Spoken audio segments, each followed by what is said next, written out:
In the Irish Parliament in Dublin, McDonald's Sinn Fein is the largest opposition party. In Northern Ireland, the party became the strongest force a few weeks ago, with Vice President Michelle O'Neill at the helm. This means that O'Neill is entitled to the post of regional head of government, the First Minister. However, she must form a unity government with a unionist camp which wants the closest possible ties to Great Britain. In protest over the Northern Ireland Protocol, the Brexit special rules for the region, they are blocking, and they are the largest unionist party DUP who are blocking. It is shameful that the DUP is taking our people hostage, O'Neill said. The power structure between the two denominational camps, which was carefully balanced with the peace agreement of 1998, is intended to ensure peace and stability in the former Civil War region. Unionists, however, feel disconnected from Britain by the protocol. McDonald, on the other hand, said, "The protocol works. What doesn't work is Brexit." Boris Johnson continues to support the unionist movement in the north and wants to scrap part of the Brexit deal. In Brussels, meanwhile, there are fears that he has maneuvered himself into a dead end, because the pro-Irish Sinn Fein now has a completely different goal in mind.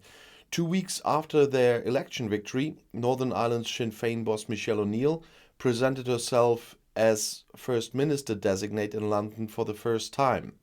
On May 5th, the pro-Irish nationalists achieved a historic triumph over the pro-British unionists, who have always dominated.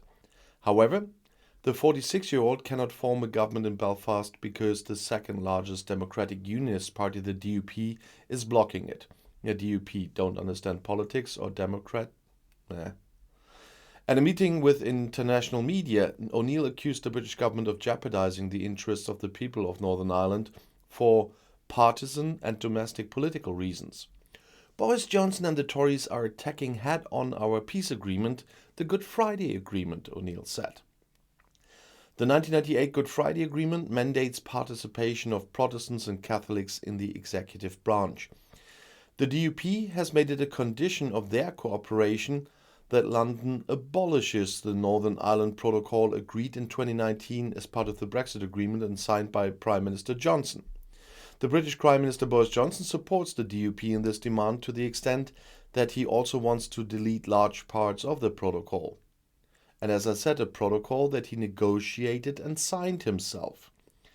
In order to make his point clear, he's currently preparing a parallel bill that would overrule the protocol. Although Brussels offers changes to the protocol, it categorically rejects a renegotiation. Changes in the implementation, by the way, not the protocol itself. The DUP and other pro-British parties oppose the protocol because it requires customs checks in the Irish Sea between Great Britain and the North, therefore on British territory. The Unionists see this as a threat to their British identity and their economy, which is complete bullshit. The pro-Irish side, on the other hand, wants to keep the protocol and sees many advantages in it because the North has dual customs status and thus unrestricted access to the British and EU markets, which is unique and great. Sinn Féin's strategy is to present itself as a unifying force for all communities in the North and also in Ireland. During the election campaign, O'Neill spoke little about the goal of reunifying Ireland and much about rapid inflation and poor health care. Ultimately, the pro-Irish nationalists' ultimate goal is to reverse the 1921 separation of the North from the rest of Ireland. Sinn Féin is in a very strong position and the tide has turned irrevocably in Ireland, said Mary Lou McDonald, leader of the party in the Republic of Ireland, which also won the 2020 election there but was unable to form a coalition and is therefore in the opposition in Dublin. Within a decade, we should see the corresponding constitutional change, the reunification of Ireland, she said. The politician, who also travelled to London, accused Prime Minister Johnson of wanting to undermine the peaceful and orderly change the Republicans were striving for. The Good Friday Agreement includes the option of a referendum on reunification. The British Minister for Northern Ireland must do this if a recognisable majority in Northern Ireland wants it on a permanent basis. In the second step, the citizens of the Republic of Ireland must also agree to reunification. In London and Brussels, there are fears that Johnson and the DUP have maneuvered themselves into a political impasse that can only lead to the rebuilding of a hard border between the North and Ireland. Because if the British do not implement the protocol, Ireland, as an EU member, will have to protect the internal market from dangerous imports. Sinn Fein downplays this risk when they were asked by a German newspaper. There will be no hard border. Dublin, London, Brussels and the USA are against it, which means we're not going backwards, McDonald said. Only the unionists want yesterday.